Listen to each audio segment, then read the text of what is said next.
चांगला उमेदवार, कारण मला वाटतं की त्या मागे सुद्धा आमच्या जिल्हा परिषद सदस्य होत्या. चांगल्या प्रकारचं त्यांनी काम केलेलं आहे आणि एक सुसंस्कृत अशा प्रकारच्या गृहिणी म्हणून आहे. आणि जिल्हा परिषदेला एक चांगल्या प्रकारचं अध्यक्षपदाच्या काही ठिकाणी आरक्षण आहे. त्या आरक्षणामध्ये या असलेल्या आमच्या उमेदवाराला भविष्यकाळामध्ये चांगली संधी मिळू शकते. एक चांगली सुसंस्कृत गृहिणी या सातारा जिल्ह्याच्या जिल्हा परिषद अध्यक्ष होऊ शकतो, हा विश्वास कार्यकर्त्यांना आणि मतदारामध्ये असल्यामुळे वातावरण चांगलं होईल. आणि ते बघत असताना सुद्धा उमेदवार कसा असावा याचा सुद्धा मतदार चांगल्या प्रकारचा विचार करतील. म्हणून समोरचा उमेदवार अजून निश्चित झाला नाही. आमच्या ह्या उमेदवारांच्या असलेल्या क्षमतेबद्दल आणि चांगल्या उमेदवाराच्या समोर तेवढ्याच तोडीचा उमेदवार त्यांना मिळत नसावा अशी आमची अपेक्षा आहे.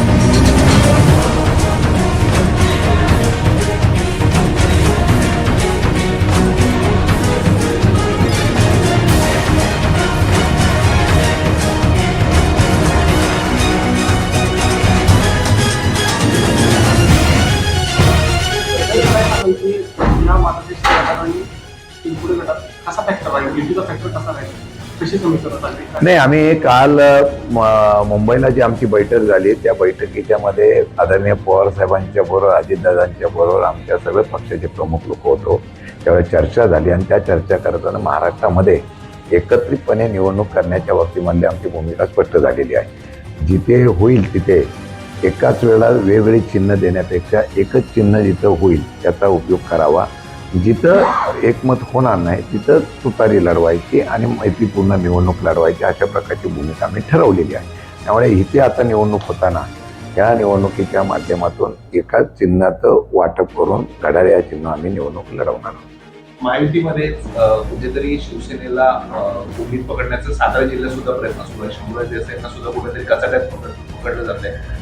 त्यांची मदत घेतली जाणार आहे का किंवा त्यांना सुद्धा सोबत घेतलं जाणार आहे काही ठिकाणी? होय, आमची त्यांची तयारी असेल तर शंभूराज देसाई यांच्याबरोबर आमची चर्चा करायची तयारी आहे आणि आम्ही तशा प्रकारची चर्चा करून पुढे वाटचाल करायला आमची तयारी आहे.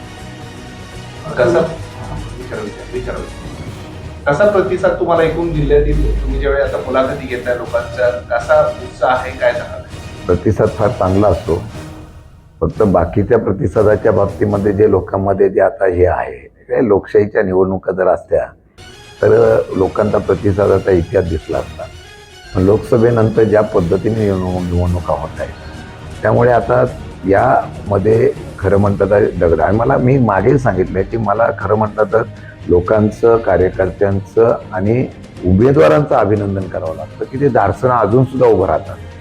म्हणजे सध्याच्या परिस्थिती बघितल्यानंतर ते उभे राहतात याचं कौतुक आहे. लोकशाही टिकवण्यासाठी लढाई संघर्ष करण्यासाठी ते उभे राहतात याचा आनंद आहे. मला वाटतं एक ना एक दिवस त्याचा निश्चितपणाने विजय हा निश्चित होऊ शकतो आणि ह्या निवडणुकीला तो पाहायला मिळेल अशी माझी अपेक्षा आहे.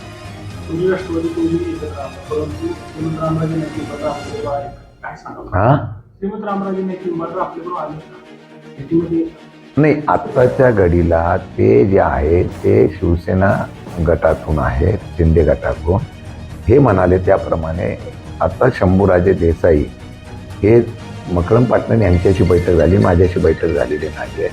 पण त्या बाबतीमध्ये चर्चा सकारात्मक झाली तर वाटा स्टेशनमध्ये सुद्धा या गटामध्ये सुद्धा त्यांची वगैरे चर्चा करून काय निर्णय घ्यायचा त्यांनी प्रतिसाद दिला तर चर्चा करण्याची तयारी आपण. रणनीती लोकांच्या विश्वासावर रणनीती. आता असं आहे की सध्याच्या निवडणुका बघितल्या म्हणजे बोगस मतदार पकडल्यानंतर सुद्धा पोलीस सोडून देत आहेत, प्रशासन मदत करत आहे, वेगवेगळ्या प्रकारच्या हरकती घेतल्यावर त्याच्यावर कारवाई होत नाही.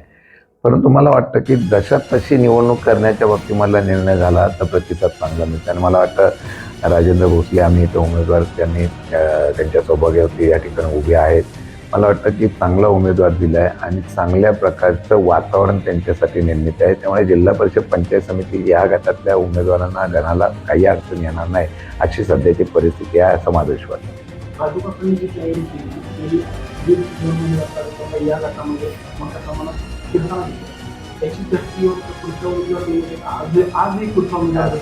शेवटी निवडणूक होत असते.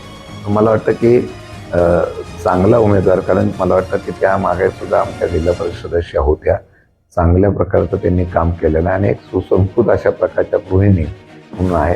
आणि जिल्हा परिषदेला एक चांगल्या प्रकारचं अध्यक्षपदाच्या काही ठिकाणी आरक्षण आहे. त्या आरक्षणामध्ये या असलेल्या आमच्या उमेदवाराला भविष्यकाळामध्ये चांगली संधी मिळू शकते. एक चांगली सुसंस्कृत गृहिणी या सातारा जिल्ह्याच्या जिल्हा परिषद अध्यक्ष होऊ शकतो, हा विश्वास कार्यकर्त्यांना आणि मतदारामध्ये असल्यामुळे वातावरण चांगलं होईल. आणि ते बघत असताना सुद्धा उमेदवार कसा असावा याचा सुद्धा मतदार चांगल्या प्रकारचा विचार करतील. म्हणून समोरचा उमेदवार अजून निश्चित झाला नाही. आमच्या ह्या उमेदवारांच्या असलेल्या क्षमतेबद्दल आणि चांगल्या उमेदवाराच्या समोर तेवढ्याच तोडीचा उमेदवार त्यांना मिळत नसावा अशी आमची अपेक्षा. एक आहे की सरकारने धोरण जाहीर केलेलं आहे. राज्य सरकारने ज्या वेळेला या असलेल्या धोरणाच्या संदर्भातली भूमिका जाहीर केल्यानंतर त्या निकषात त्यांच्या पूर्वीच्या असलेल्या पुराव्यानंतर ते जर कोणी ओबीसीमध्ये आले असतील तर हा त्यांचा नैतिक अधिकार आहे. त्या अधिकारामध्ये ते पूर्वी मराठा होते, मग आता दाखला घेतला म्हणून तो ओबीसी, त्यांना तो दाखला पूर्वी मिळाला नाही म्हणून महाराष्ट्रामध्ये आंदोलन झाली. त्यामुळे सरकारने काही निकष ठरवले, नियम ठरवले. त्या नियमाच्या चौकटीत त्यांच्या पूर्वीच्या असलेल्या पुराव्यानुसार ते ओबीसी सिद्ध झालेले आहे. आता एकदा सरकारने शिक्कामोर्तब केल्यानंतर ओबीसी सिद्ध झाल्यानंतर मग ते आपल्या ओबीसीतले नाही असं सांगण्याचं मला वाटतं ते चुकीचं होतं. त्यामुळे मला वाटतं की ते आज ओबीसी म्हणून पूर्णपणाने आहेत. असे अनेक लोक आहेत की ज्यांनी या नवीन कायद्याप्रमाणे या असलेल्या निकषाप्रमाणे ओबीसीचा जो रेशिओ आहे त्यामध्ये अनेक महाराष्ट्रातल्या लोकांना दाखले मिळालेले आहेत. अजूनही ती प्रक्रिया चालू आहे आणि मला वाटतं की त्या प्रक्रियेमध्ये ज्यांना ओबीसीचे पुराव्यामुळे ओबीसी मंजूर केला. आता तुम्ही असं म्हणता विदर्भात काय, विदर्भामध्ये मराठवाड्यामध्ये सरसकट 99% ओबीसीमध्ये आहेत लोक. मग तिथं असा वाद निर्माण होत नाही. आपल्याकडे फक्त पुरावे मिळत नव्हते हा विषय होता म्हणून फक्त चर्चा झाली होती. मला वाटतं की त्यामध्ये आता ह्या का तो हा राजकीय भाग सोडण्यापेक्षा त्यांचा अधिकार आहे तो अधिकार आहे मान्य करायला पाहिजे असं माझं मत आहे.